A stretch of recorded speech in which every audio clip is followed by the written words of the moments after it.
Tîma Keskesor Ahmet Spor ku di Lîga Duyemîn a Federasyona Futbolê ya Tirkiyeyê de dilîze, vê carê li mala xwe mêvandariya Karamansporê kir.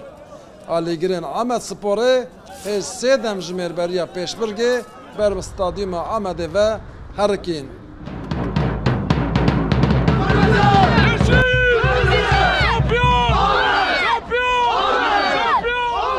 Alîgirên Ahmet Sporê beriya pêşbirgê dest bi texmînan kirin. Armanca hemiyan bi destxistina sê puanan û avarajeke baş bû. Sêwiyekan binê bavêje. Yek ve İbrahim eve. Yek ve İbrahim eve. Dilê me de hevkî nebese hevkî du heb. Em çar heb pênc heb dixwazin bavêje. Wala îro bîjna Xwedê em bigirin ama çend ferq nake. Em sê heba bavêje çekdar wê kesin du da bavêje. Êdirê ji qelejî ji bavê nebihîme. Biram serkevin çer dibî birabin. Wê diheba bavêje. Kesin. Binyayem qebûl nakin. 3-0.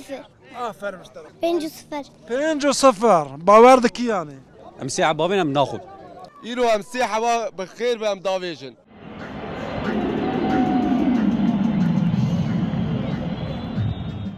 Dema pêşbirga Ahmet Sporê dest pê kir, alîgiran bê navber not xulekan piştgiriya tîma xwe kirin.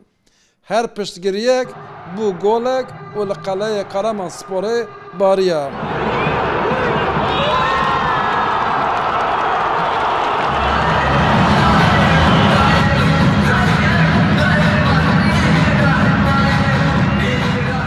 Ahmet Sporê li mala xwe 4-1 ji rikabera xwe Karamanê bir û bi 5 puanan bû pêşenga lîgê. Pêşbirg tam li gorê dilê Amediyan bû. Çeltan gidiyor. Çeltan sağında dıştan solunda Taner vurdu ve gol!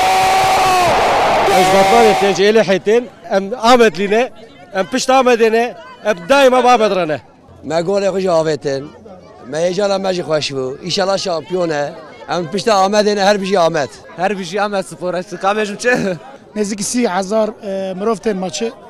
Futbolist dibê gere baş bilîzin. Yani Ahmet wekî dîrokiya wê bibe şampiyon Baweriya me ev. Keva melciye me liderliğe girtiye. Eqdirê jî xwariye tamam yani. Ahmet Spor emin gele.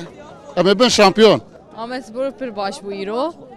Baş lîste em jê pir kêfxweş bû. Yani pir hoş dilediye. Bunu Ahmet'i Antalya'tın. Muhafda saat Rikşan. Emi salcı bizne xwade em bin şampiyon. Eyro zaf weş bîma weş kay kert. İnşallah ma bene şampiyon. Her bir şey Ahmet. Dîsa! Her bir şey Ahmet. Dîsa! Ahmet. Ahmet Sporê bi serkeftina li hemberî Karamanê avantajeke baş bi dest xist. Lê di navbera wê û tîmên duyemîn û sêyemîn de tenê puanek ferq heye. Ahmet Spor dixwaze vê avantaja xwe biparêze, lîgê pêşeng biqedîne û derbazê lîga yekemîn bibe. Ahmet Spor bi vê serkeftina xwe bû pêşenga lîgê. Ya rastî ne tenê pêşenga lîgê, pêşenga yekitiyê jî ji ber ku hemû Kurd li dora Amedê dicivin û dibin yek deng. Maşallah dekak. Rûdaw Ahmet.